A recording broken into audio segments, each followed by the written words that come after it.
June 25th, 2026, The Hague, Netherlands. Portuguese Prime Minister Luis Montenegro stood before NATO allies and dropped a bombshell. Portugal commits to 5% of GDP on defense by 2035, the highest target announced by any NATO nation. Not 2%, not 3%, 5%. For context, the United States spends 3.4% currently. Germany reached 2% in 2024 after decades of underinvestment.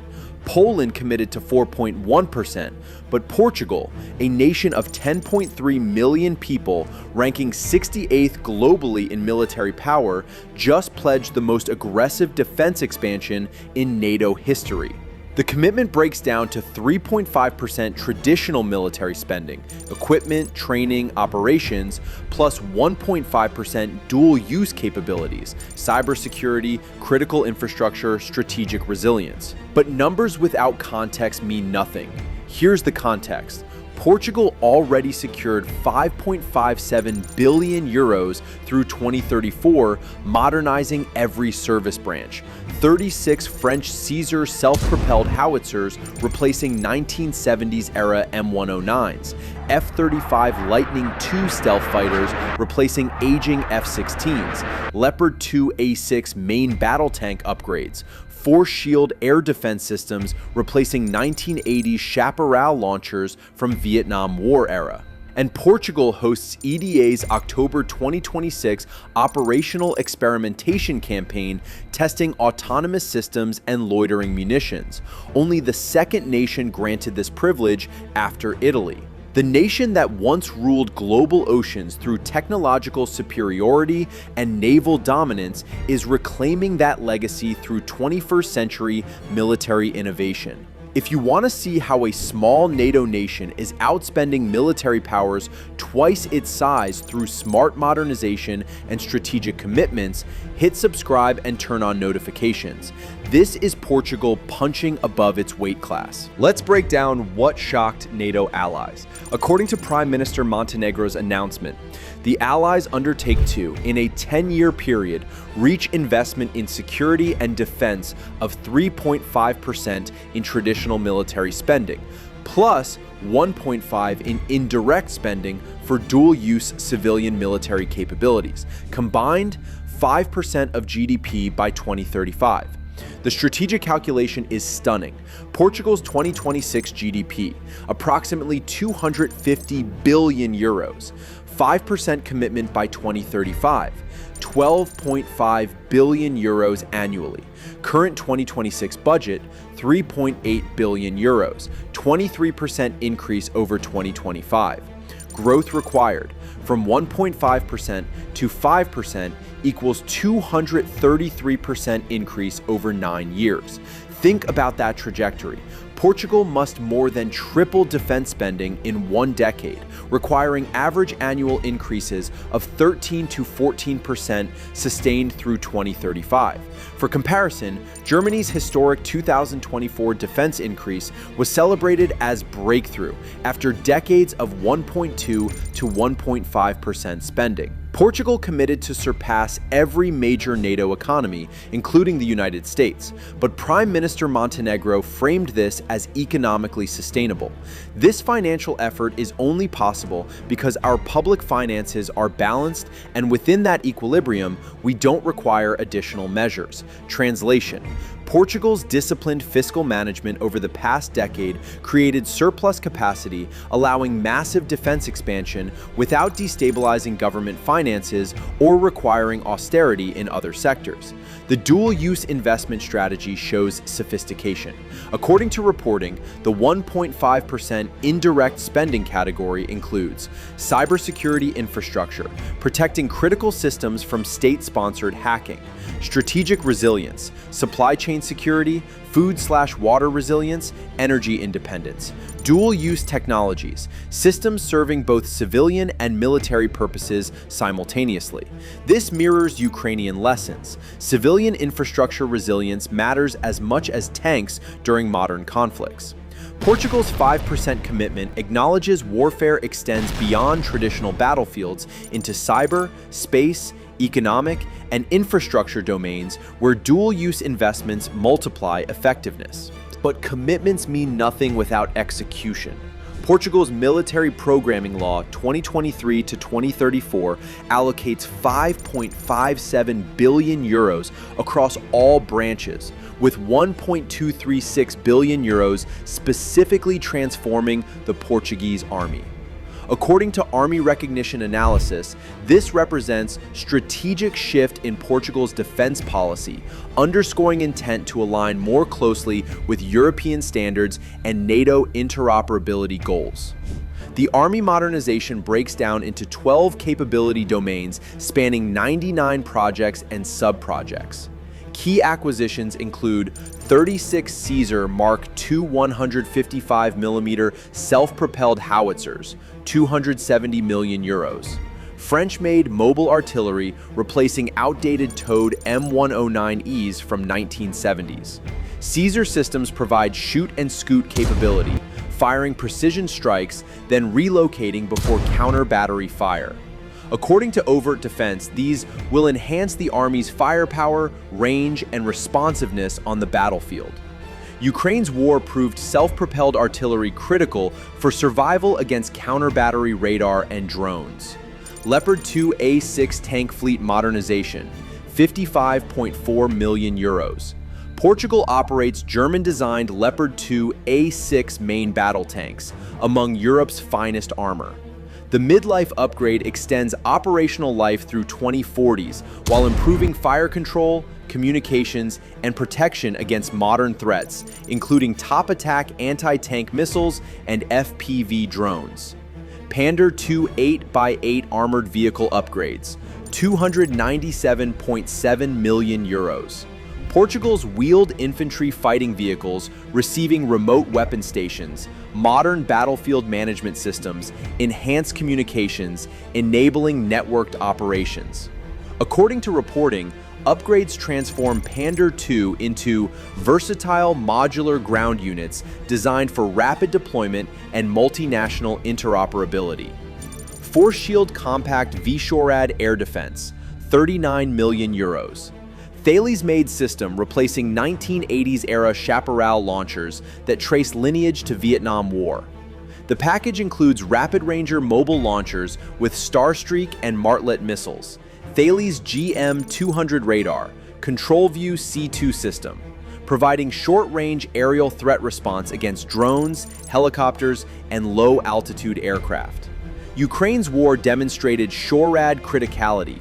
Cheap drones require cheap interceptors, not million-dollar missiles. VCIL tracked infantry fighting vehicle, 13.6 million euros, replacing M113A2 armored personnel carriers from 1960s. The new tracked IFV provides protected mobility matching Leopard 2 tanks, allowing combined mechanized operations impossible when tanks outpace wheeled APCs. Counter UAS systems, 8.2 million euros. Dedicated anti-drone capabilities, acknowledging FPV and reconnaissance drones dominate modern battlefields. Portugal learned from Ukraine. Ignoring drone warfare costs lives. Tactical UAVs and mini drones, 6 million euros. Complementing counter UAS with offensive drone capabilities. According to reporting, Portugal acquires additional tactical UAVs beyond existing RQ-11 Raven systems, creating layered drone architecture from micro drones for squad reconnaissance to larger platforms providing targeting data for artillery. But the crown jewel isn't army modernization, it's air power transformation. According to globalmilitary.net, the Portuguese government confirmed the F-35 Lightning II as the preferred successor for the F-16 fleet, with a formal letter of request expected in early 2026. This represents quantum leap from 4th-generation F-16s to 5th-generation stealth fighters. The F-35 capabilities transform Portuguese air power. Stealth. Low observable design evades radar detection, allowing penetration of contested airspace. Sensor fusion. Advanced avionics integrate data from aircraft sensors, ground radars, satellite feeds, creating comprehensive battlefield picture no fourth-gen fighter matches. Network warfare. F-35s share targeting data with other platforms, artillery, ships, aircraft, becoming airborne command nodes coordinating strikes. Multi-role superiority. Air-to-air combat, ground strike, maritime patrol, reconnaissance. F-35 handles every mission profile. For Portugal, guarding Atlantic approaches, conducting maritime patrol, participating in NATO air policing missions from Iceland to Baltic states. F-35 provides capabilities previously requiring multiple specialized aircraft types. According to reporting, Portugal currently conducts strategic transport and aerial refueling via KC-390 Millennium, replacing legacy C-130 fleet, and maritime patrol and anti-submarine warfare using P-3C Orion aircraft. Adding F-35s creates comprehensive air dominance package few NATO nations Portugal's size can match. The acquisition timing proves strategic. F-35 production lines are established, costs declining through economies of scale, software matured through combat data from Israeli operations. Portugal avoids early adopter risks while benefiting from proven platform. But can Portugal actually execute this ambition? History says yes. According to Wikipedia documentation, Operation Crocodile, conducted in Guinea-Bissau in 1998, was notable by evidencing the capacity of the Portuguese Armed Forces, despite its small size and limitation of means, to rapidly mount a military operation abroad in a scale that is typically only achievable by major military powers.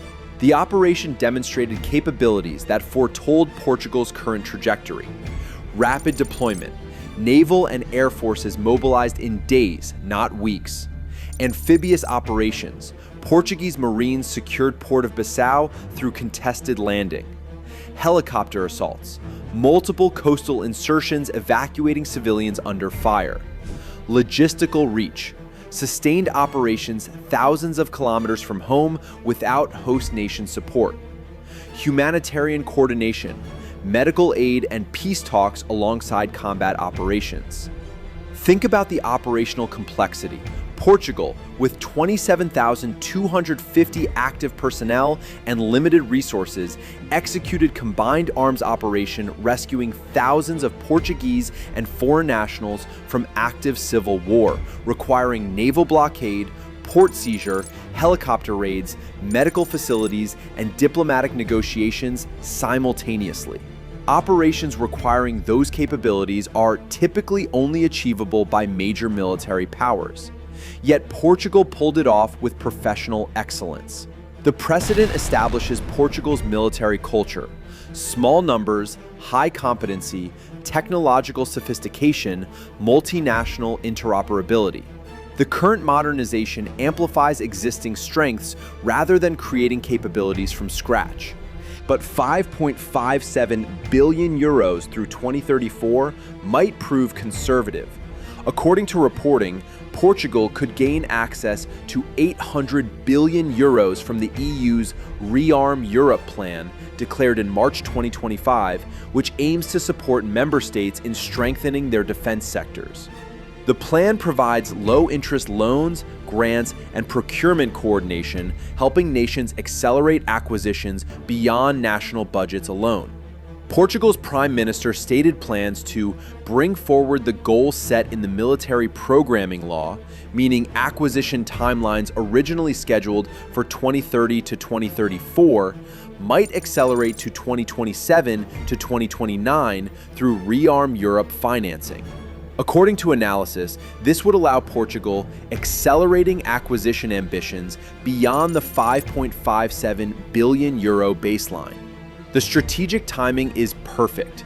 European defense industries ramped production supporting Ukraine, creating excess capacity Portugal can purchase from without competing for scarce weapons other nations need urgently. Caesar howitzers, Thales air defense, Leopard upgrades, all systems European manufacturers produce at scale for multiple customers. Portugal's military power reaches another level, not through matching American or Chinese force structure, but through strategic investments maximizing capability relative to size. The 5% GDP commitment by 2035 exceeds every NATO nation. The 5.57 billion euros modernization through 2034 transforms every domain simultaneously. And precedents like Operation Crocodile prove Portugal executes complex operations major powers struggle replicating. The modernization isn't vanity, it's necessity. Portugal guards Europe's Atlantic flank. Portuguese forces contribute to NATO air policing, maritime patrol, peacekeeping from Lebanon to Central African Republic. And Portugal's defense industrial base, OGMA Aerospace Hub, Alfite Naval Yard modernization, indigenous cyber capabilities, creates sovereign capacity, reducing dependence on allies. The 5% commitment signals Portugal recognizes 21st century threats require 21st century capabilities. While other NATO nations debate 2% targets, Portugal committed to 5%. And backed it with binding legislation, accelerated timelines, and 5.57 billion euros already allocated. That's not rhetoric, that's execution. Can Portugal sustain 5% defense spending through 2035? Share thoughts. Subscribe for NATO military analysis. Thanks for watching.